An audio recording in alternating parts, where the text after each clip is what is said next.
Mesocycle on north-south escapes. You've really three main variations of the north-south position. Yeah, you can struggle with this if you haven't sort of any aim from here. Yeah, it's still part of the side control game because sometimes we're here and then we'll come all the way around to this position here.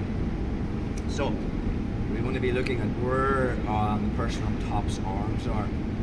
So they're either going to be over the arms, controlling maybe the pants and the belt. That's the easiest one to escape.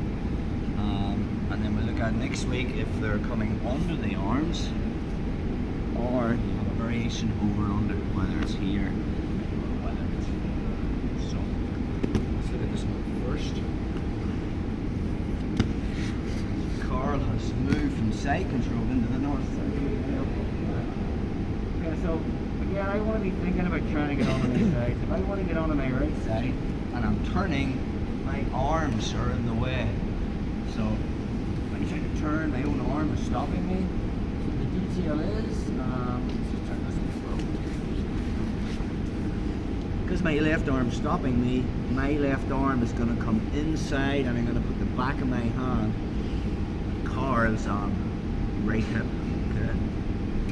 Now from there, my free hand is going to come underneath the hand that I brought across, and it's going to go between his legs. Now from here I'm just going to start pendulum my legs. Again, if I want to go to my right, I'm just going to kick out that way.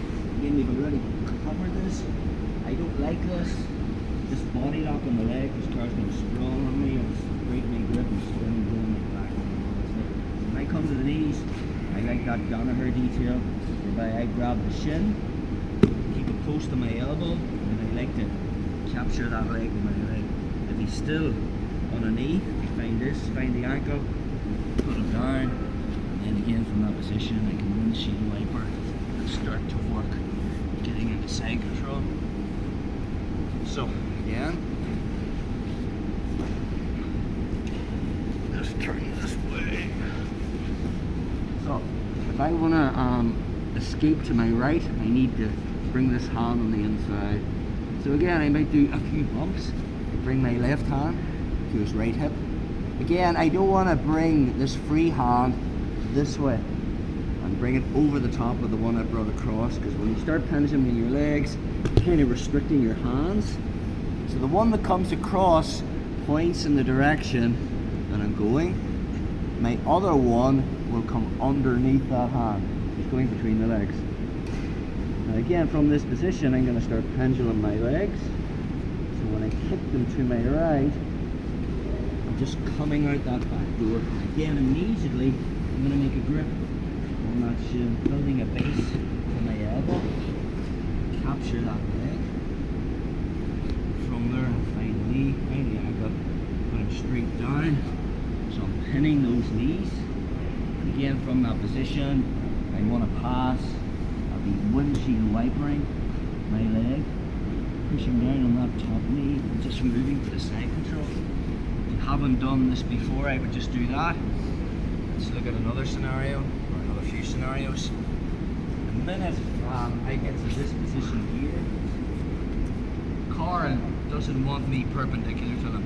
He'll want to spin to the front head. Position, perfect. So we talked about this earlier.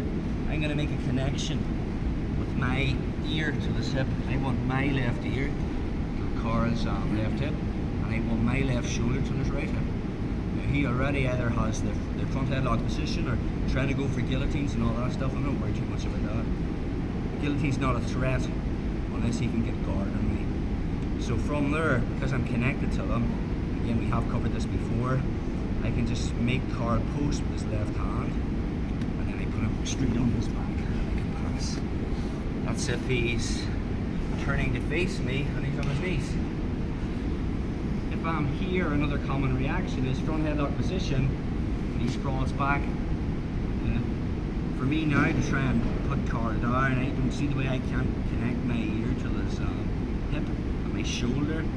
So if that's the case, all I'm going to do is back out this way, and now I'm in the front headlock position. But that changes again. It's the last one. If he body locks me and he sprawls, then this is the one we're going to work on. body locks me and he sprawls, and he knows jiu-jitsu. I can't do the wrestler sit out because for the wrestler sit out I need to get my head out. The car's keeping belly on my head. So the easier way out of this is I make overhook on his elbow. I know he's base backwards, there's no way I'm going to sweep him that way, but he's nothing forward, especially if I tie up his right arm. So once I have that, once I tie up his arm, I put the other foot up, but again I can't get my head out to do the rest of the sit out, so I just sit back onto my body. From there we always turn, so I lift my knees off the mat so my weight's on the car, putting my left shoulder in. So I'm trying to double leg and I turn towards the legs. Let's do that again. So,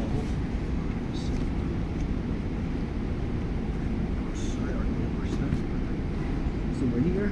Yeah. If I want to go and escape to my right, this arm is stopping me. So I do a few bumps. Get my hand opposite my hip, the back of the hand opposite the near side hip. And now from there, my other hand comes underneath. I just kind of make an X. There's hip. Hands like this. And from there, I just start pounding the legs. Kick out. Cars are already moving in the front headlock position. Now, if he lifts his knees off and sprawls, I'm backing out. And if he's got this position, I'm backing out. But now he's got a body lock on me. So the game changes significantly. That's the case. It's also not letting me get my head out, which is what I want to do for the wrestler sit out. So all we're going to do is we just make a connection. I know now I can sweep Carl over his right shoulder because I've tied that arm up. So whatever arm I tie up, I post the other leg out. But I'm not trying to get my head out. I just sit back on my butt.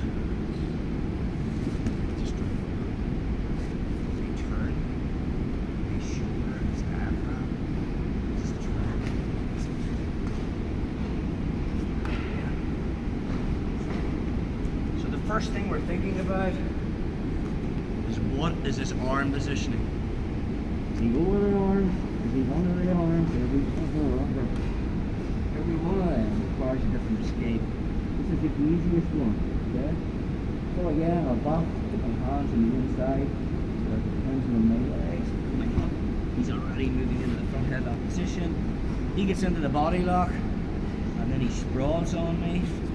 So we just make a whizzer. Sometimes you get good players, of course, already.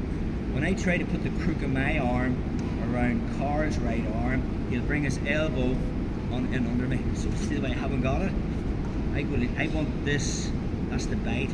But good players will bring that under. But the minute he does, I have it on this side. If that's the case, post my hand, post my foot, sit back,